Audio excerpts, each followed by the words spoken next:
1,50,000 টকাত PMAYG ঘৰ নিৰ্মাণ কৰাটো সম্ভৱ নেকি 2016 চনত প্ৰস্তুত কৰা এষ্টিমেটৰ সময়ত ঘৰ নিৰ্মাণ সামগ্ৰীৰ দাম আৰু আজি সামগ্ৰীৰ দাম একে নেকি চৰকাৰে 1,50,000 টকা দি 30.93 স্কয়াৰ মিটাৰ ঘৰ সাজিবলৈ দি দুখীয়াক উপহাস কৰা নাইনে আপোনালোকে জানেনে 2016 চনৰ পৰা আজিলৈকে চৰকাৰী চাকৰিয়ালৰ দৰমহা কিমানবাৰ বৃদ্ধি কৰা হৈছে আপোনালোকে জানেনে এই সময়ত আমাৰ জনপ্ৰতিনিধিসকলে নিজৰ দৰমহা কিমানবাৰ বৃদ্ধি কৰিছে তেন্তে দুখীয়াৰ বাবে পকী ঘৰ আঁচনিৰ টকাৰ পৰিমাণ কিয় বৃদ্ধি নহল বন্ধুসকল প্ৰধানমন্ত্ৰী আৱাস যোজনা গ্ৰামীণ অৰ্থাৎ PMAYG ঘৰ নিৰ্মাণৰ বাবে দিয়া টকাৰে গাইডলাইনত উল্লেখ কৰা ঘৰ নিৰ্মাণ কৰাটো সম্ভৱ নেকি ঘৰ নিৰ্মাণৰ বাবে ধাৰ্য কৰা টকাৰ পৰিমাণ আদি 2016 চনত নিৰ্ধাৰণ কৰা হৈছিল আৰু আজিলৈকে সেই একে পৰিমাণৰ টকা দিয়া হৈ আছে এষ্টিমেটত উল্লেখ কৰা হৈছে ইটাৰ দাম 7 টকা 50 পইচা কিন্তু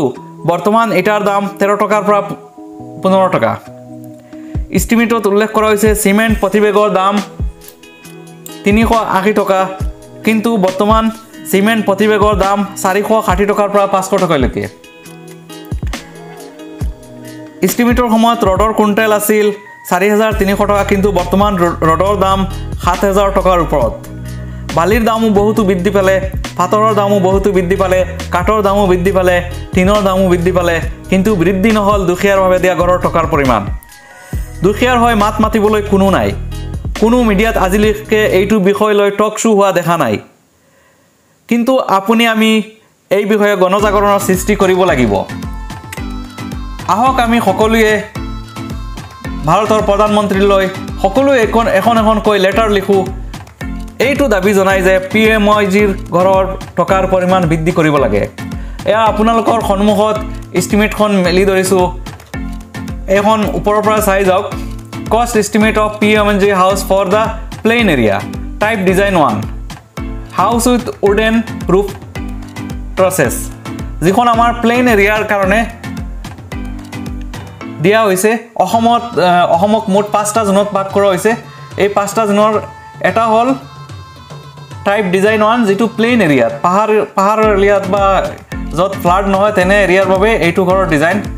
এয়া চাওক এষ্টিমেটেড এমাউন্ট 1,30,000 টকা প্লাস 9,100 টকা ফ্ৰম মহাত্মা গান্ধী এন্টেকা কিন্তু আজিকালি 9,100 টকা নহয় প্ৰায় 20,000 টকা 21,000 টকা হল আগতে আৰু কিন্তু এই 1,30,000 টকাটো এতিয়াও একে আছে এতিয়া চাওক ইয়াত দিছে প্লিন্থ এৰিয়া অফ দা হাউস কিমান 30.93 স্কয়াৰ মিটাৰ ইয়াৰ পিছত ৰুমৰ লেংথ ব্ৰেথ কিচেন ৰুমৰ ব্ৰেথ বাৰান্দাৰ ব্ৰেথ এই গুটেখিনি দিয়া আছে হাইটু দিয়া আছে গুটেখিনি ধুনিয়াকৈ ইঞ্জিনিয়াৰিং মতে দিয়া আছে গুটেখিনি ঠিকে আছে কিমানখিনি মেটেৰিয়েল লাগিব কিমান ৰড কট লাগিব কিমান কি গুটেখিনি ধুনিয়াকৈ দিয়া আছে ধুনিয়াকৈ এইখিনি লগে ঠিকে আছে গাইডলাইন ধুনিয়া একদম ধুনিয়া কিমানখিনি কি কৰিব ধুনিয়াকৈ দিয়া আছে কিন্তু ইয়া চাওক ব্ৰিক অৰ্থাৎ ইটা লাগিব কিমান সাইজৰ ইটা 3,795 খন আৰু 28,463 টকা এখনৰ দাম এইটো হিচাপত মতে গলে 7.5 টকা কিন্তু বৰ্তমান আমি সকলোৱে জানো 13 টকাৰ পৰা 15 টকা এখন ইটৰ দাম বালি 8 cm লাগিব 8,000 টকা পাৰ cm 1,000 টকা কৈ এইটো বাৰু বালি বাৰু টাইপ বিশেষ কম বেছি হয় চিপস 2200 টকা কৈ cm কত পাবলৈ নাই 2200 টকা কৈ cm সিমেন্ট 48 বেগস 3,800 টকা কৈ বেগ ধৰিছে ৰড কুইণ্টেল 4,300 টকা কিন্তু আমি সকলোৱে জানো 4,300 টকাত নাপায় কইল 4,800 টকা উডেন স্কেন্টলিংস কাটৰ CFT 566 रुपीस বুলি লিখিছে কিন্তু আমি কত এইটো ৰেটত নাপাও কাট টিনৰ বান্ডেল গুটেইখিনি ভেন্টিলেটৰ গুটেই মেটেৰিয়েলছৰ দাম বৃদ্ধি হৈছে 2016 চনত কৈ কিন্তু এয়া ডিজাইন কিন্তু কি হৈছে টকাৰ পৰিমাণ বৃদ্ধি হোৱা নাই আপোনালোকে জানি আচৰিত হ'ব এইটো সময়ত আমাৰ MLA সকলে হোক বা MP সকলে হোক নিজৰ দৰমহা বহুতো বৃদ্ধি কৰিলে সৰকাৰি চাকৰিয়ালৰ বেতনো বৃদ্ধি হল কিন্তু সকলো জানি শুনিও সৰকাৰে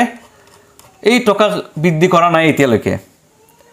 আপোনালোকে সকলোৱে মিলি যদি মই আগত ভিডিঅ'ত দেখুৱাই দিয়াৰ ধৰণে যদি আপোনালোকে PM লৈ এখন চিঠি লিখে বা আমাৰ অসমৰ মাননীয় মুখ্যমন্ত্ৰীলৈ চিঠি লিখে যে এই টকাৰে ঘৰ বনোৱাটো অসম্ভৱ এই টকাৰে ঘৰ বনাবলৈ গৈ দুখীয়া মানুহ ঋণত পৰি যায় কাৰণ ঘৰ এখন যিটো সাইজৰ ঘৰ দিছে এইটো সাইজতকৈ সৰু বনালেও পঞ্চায়তে ধৰে ডাঙৰ বনালেও ধৰে সৰু বনাবলৈ এতিয়া এইটো জুখত বনাবলৈ গৈ দুখীয়া মানুহ যিসকলৰ টকা আছে যোগ দি বনাব পাৰে কিন্তু যিসকল দুখীয়া তেওঁলোকে এইটো সাইজত বনাব গৈ ঘৰ আদৰুৱা কৰি তৈ দিয়ে নহলে ধাৰত পুত যায় গতিকে আপোনালোকে আমি সকলোৱে মিলি প্ৰধানমন্ত্ৰীলৈ বা মাননীয় মুখ্যমন্ত্ৰীলৈ চিঠি লিখিব লাগে তেতিয়াই গৈ তেওঁলোকে যদি কথাটোত গুৰুত্ব দিয়ে ধন্যবাদ